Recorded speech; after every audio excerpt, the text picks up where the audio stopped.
Hello and welcome back to a new video. In this video I'll show you how to download and install Canva. For that you need to open your app store and tap on your source button, and now you need to type Canva and tap on this source button.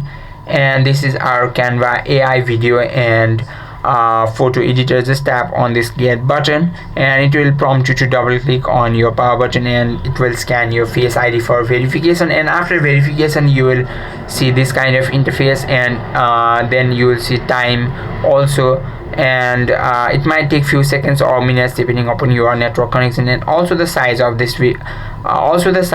app. And this app is really small in size, but my network is extremely slow today, so it is taking huge amount of time to download. And once it is downloaded you will see open button in this area. That means it is downloaded and ready to use. I hope this video helps you out. If you have any questions or queries, just let us know in the comment section. Thank you for watching.